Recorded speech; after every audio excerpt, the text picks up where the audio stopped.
Hello students, today we are going to start chapter 12, Heron's formula, exercise 12.2, question number 4. A triangle and a parallelogram have the same base and the same area. If the sides of the triangle are 26 centimeter, 28 centimeter and 30 centimeter and the parallelogram stand on the base 28 centimeter, find the height of the parallelogram. Question number 4 में हमें बोला गया है कि एक triangle है और एक पैरेललोग्राम है, दोनों का बेस और दोनों का एरिया सेम है। मीन्स जो ट्रायंगल का एरिया होगा और बेस होगा वही पैरेललोग्राम का बेस और एरिया होगा। तो ट्रायंगल की हमें sides 26 centimetre, 28 centimetre and 30 centimetre दी हुई है और पैरेललोग्राम का जो बेस है वो 28 सेंटीमीटर है। मीन्स ट्रायंगल का बेस भी क्या है, 28 सेंटीमीटर। तो हमें फाइंड करना है कि पैरेललोग्राम की हाइट क्या होगी। तो स्टूडेंट सबसे पहले हम क्या करेंगे, ट्रायंगल का एरिया निकाल लेंगे with the help of Heron's formula. तो जो ट्रायंगल का एरिया होगा वही पैरेललोग्राम का एरिया होगा। ठीक है, फिर हम एरिया ऑफ पैरेललोग्राम का फॉर्मूला लगा के हम पैरेललोग्राम की हाइट निकाल लेंगे। तो आइए हम सॉल्यूशन स्टार्ट करते हैं। सो स्टूडेंट सबसे पहले हम एरिया ऑफ ट्रायंगल निकालेंगे with the help of Heron's formula. Question में हमें ट्रायंगल की 3 साइड्स दी हुई थी, एक 30 सेंटीमीटर, 28 सेंटीमीटर, 26 सेंटीमीटर, जिसको हमने सपोज कर लिया ए बी सी। अब हम ए बी सी की हेल्प से हम एस निकाल सकते हैं, सेमी पेरीमीटर। तो फॉर्मूला होता है एस इक्वल ए प्लस बी प्लस सी अपॉन में 2। अब ए की वैल्यू 30, बी की वैल्यू 28, सी की वैल्यू 26 बाय 2। हम तीनों को प्लस करेंगे तो हमारे पास आएगा 84 बाय 2।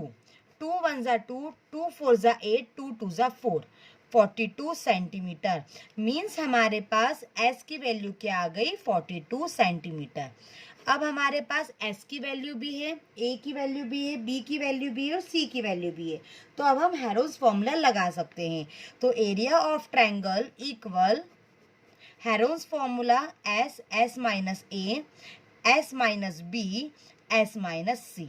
अब हम सारी वैल्यू अप्लाई कर देंगे तो क्या हो जाएगा, एस की वैल्यू हमारे पास 42, ए की value 42 minus 30, 42 minus 28 and 42 minus 26। Okay, अब हम इसे कैलकुलेट करेंगे। Root as it is, 42 as it is. 42 में से 30 माइनस होंगे तो 12 आएगा, 42 में से 28 माइनस होंगे तो 14 आएगा और 42 में से 26 माइनस होंगे तो 16 आएगा। अब हम सभी को ब्रेक कर सकते हैं, 42 को भी है ना ब्रेक कर सकते हैं, 12 को भी ब्रेक कर सकते हैं, 14 को भी ब्रेक कर सकते हैं और 16 को भी ब्रेक कर सकते हैं। ठीक है, तो हम ब्रेक करना स्टार्ट करते हैं। 42 को हम लिख सकते हैं 2 इंटू 3 इंटू 7। कैसे, 2 इंटू 3 6, 6 इंटू 7 42। 12 को हम लिख सकते हैं 2 इंटू 2 इंटू 3, 2 इंटू 2 4, 4 इंटू 3 12। 14 को we can write 2 into 7, 2 into 7 14। और हम 16 को लिख सकते हैं 2 इंटू 2 इंटू 2 इंटू 2, 2 2 ज़ा 4, 4 2 ज़ा 8 और 8 2 ज़ा 16। ओके, अब हम पैरिंग करेंगे, 2 2 की पैरिंग, तभी तो हम रूट से बाहर निकाल पाएंगे। तो हम पहले 2 2 की पैरिंग कर देते हैं। एक 2 ये रहा, एक 2, तो 2 बाहर आ गया, 2 2 की पैरिंग हो रही है, एक 2 बाहर आ गया, ये 2 2 हो गए तो एक 2 बाहर और ये 2 2 हो गए तो एक 2 बाहर आ गया। ठीक है, अब 3 3 की पैरिंग करेंगे, एक 3 और एक 3, तो एक 3 बाहर आ गया। अब उसके अलावा कोई 3 तो है ही नहीं। 7 7 की पैरिंग करेंगे, तो एक 7 बाहर आ गया। सारी पैरिंग हमने कर दी और उसमें से हमने एक एक नंबर निकाल लिया। अब हम इन सभी का मल्टीप्लाई करेंगे, तो मल्टीप्लाई करने पर आएगा 336 सेंटीमीटर स्क्वायर। तो ये हमारे पास हो गया area of triangle 336 centimetre square. अब हमें क्वेश्चन में बोला था कि जो ट्रायंगल का एरिया है वही पैरेललोग्राम का एरिया है, तो हम लिख सकते हैं area of triangle equal area of parallelogram. Okay, अब एरिया ऑफ ट्रायंगल हमारे पास क्या आया 336। एरिया ऑफ पैरेललोग्राम होता है base into height. 336 as it is question में हमें बेस की वैल्यू दी हुई थी 28 और हाइट तो हमें फाइंड करनी है। ओके, अब 336 के अपॉन में 28 आ गया। ओके, अब हम कैंसल करेंगे।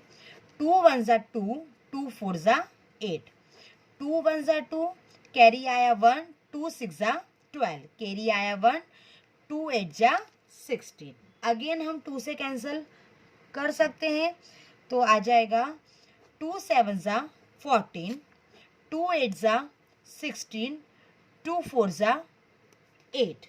ओके, अब हम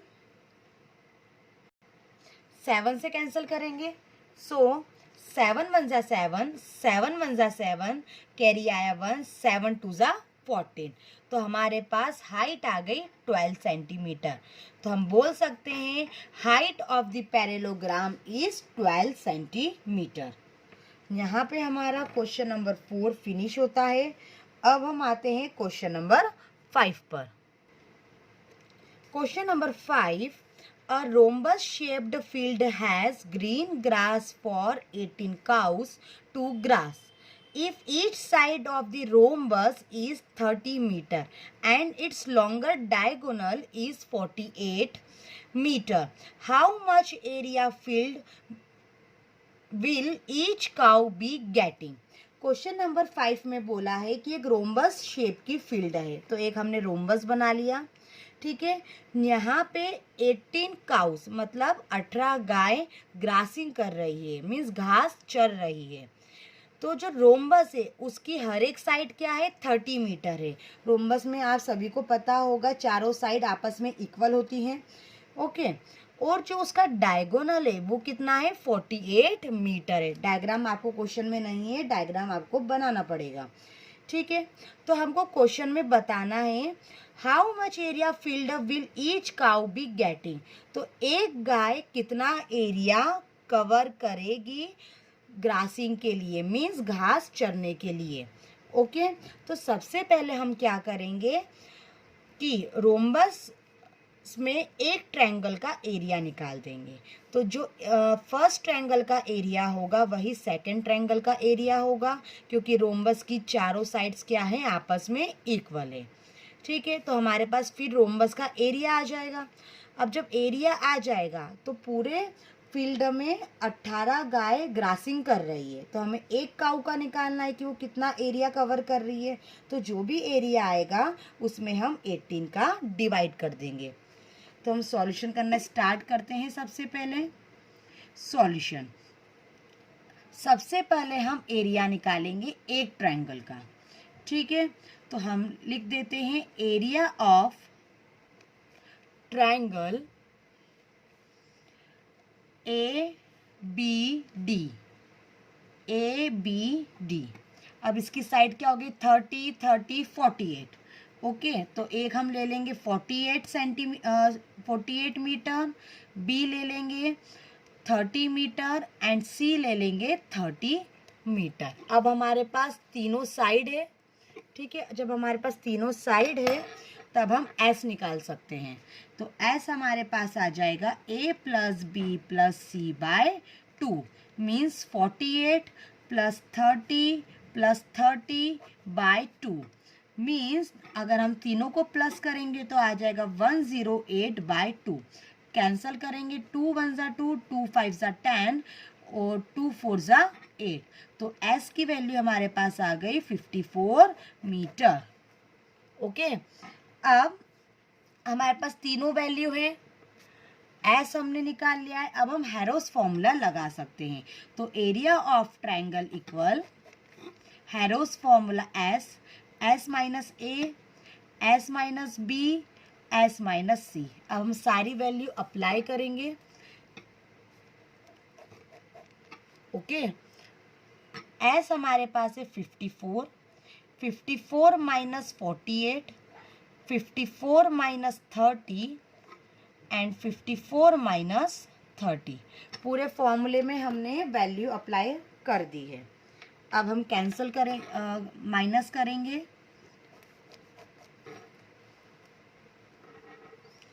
54 as it is, 54 minus 48 6, 54 minus 30 24, 54 minus 30 24। अब हम फैक्टर करेंगे। तो फैक्टर करेंगे तो 54 के फैक्टर होते हैं 2 इंटू 3 इंटू 3 इंटू 3। कैसे? 2 इंटू 3 6, 6 इंटू 3 18, 18 इंटू 3 54। अब 6 के फैक्टर हो जाएंगे 2 इंटू 3 24, 24 के फैक्टर हमारे पास हो जाएंगे 2 इंटू 2 इंटू 2 इंटू 3। 2 टू ज़ा 4, 4 टू ज़ा 8 और 8 3 ज़ा 24। अगेन 24 के फैक्टर यही होंगे 2 इंटू 2 इंटू 2 इंटू 3। अब सारे हमारे फैक्टर हो गए। अब हम पैरिंग करेंगे। सबसे पहले 2 2 की पैरिंग करते हैं हम। एक 2 फर्स्ट में है, एक बाद में है, तो एक 2 बाहर आ गया। 2 2 की पैरिंग, एक 2 बाहर आ गया। 2 2 की पैरिंग, एक 2 बाहर, और 2 2 की पैरिंग, एक 2 बाहर। ओके, अब 3 3 की पैरिंग करेंगे। तो 3 3 की पैरिंग हो गई, 3 3 की पैरिंग होगी। पैरिंग करके एक ही नंबर बाहर निकालना है, और एक 3 की पैरिंग हो गई। सबकी पैरिंग हो गई, सारे नंबर बाहर आ गए। अब जब हम सभी का मल्टीप्लाई करेंगे तो हमारे पास आएगा 432 सेंटीमीटर स्क्वायर। ओके, तो हमारे पास एरिया ऑफ ट्रायंगल आ गया 432 सेंटीमीटर स्क्वायर। तो इसका एरिया हमारे पास आया 432 सेंटीमीटर स्क्वायर। तो जो इसका एरिया है वही सेकंड वाले ट्रायंगल का होगा। तो हम क्या करेंगे, पूरे रोम्बस का एरिया निकालने के लिए इस एरिया में मल्टीप्लाई कर देंगे 2 का। तो we can write area of rhombus 2 into 432। अब अगर हम इसका मल्टीप्लाई करेंगे तो हमारे पास आ जाएगा 864 सेंटीमीटर स्क्वायर। ओके, यहाँ पे हमारे पास मीटर में क्वांटिटी थी, तो यहाँ पे सबधुर मीटर में आएगा, क्योंकि हमारे पास साइड्स ट्रायंगल की ABC मीटर में थी, तो एरिया भी क्या होगा, मीटर में आएगा। तो एरिया ऑफ रोम्बस हमारे पास आ गया 864 मीटर स्क्वायर। अब हमें पूरे रोम्बस का एरिया आ गया। अब हम एक काऊ का एरिया निकालना है कि वो कितना एरिया कवर कर रही है फील्ड में। तो we can write area for each cow. तो टोटल फील्ड का एरिया क्या हो गया 864, और टोटल काउ कितनी है 18। अगर हम 18 का डिवाइड कर देंगे तो हमारे पास एक काउ का एरिया आ जाएगा कि वो कितना एरिया कवर कर रही है। तो हम कैंसिल करेंगे। 2 9 ज़ा 18, 2 4 ज़ा 8, 2 3 ज़ा 6, 2 2 ज़ा 4। अब ये 3 से कैंसिल होगा।